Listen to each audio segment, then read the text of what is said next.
Hi, it's Sue from Growth County.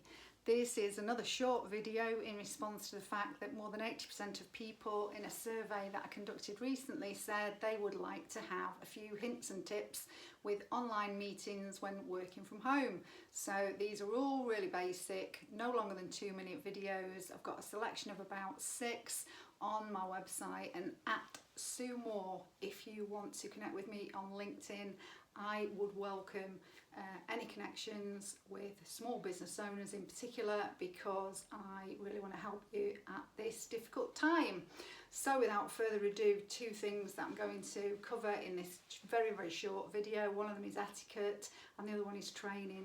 So 2 things that people have been telling me is that they're not being given training before they're asked to join online meetings, which means that they're probably more nervous of the technology than the actual content of the meeting. So if they're trying to present, they're concerned about the technology. If they're being asked to contribute, they're still a little bit nervous of the technology. So whether you're using Zoom, whether you're using Teams, or any of the other great software solutions that are around, my number 1 tip would be, if you're an employee or you're working for yourself, spend some time really learning about the functionality. There's some great features that would be really helpful, and if you don't give it a go, you'll never know.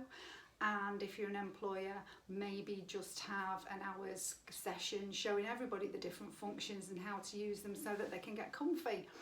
The second thing that people have been saying is, should there be any kind of etiquette around virtual meetings?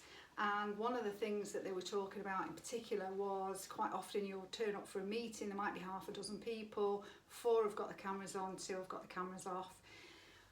As human beings, we're naturally programmed to want some eye contact, and we have body language that we use, and it's difficult to read people when all you're looking at is a flat screen with the word Ben on it, or whatever you might be called.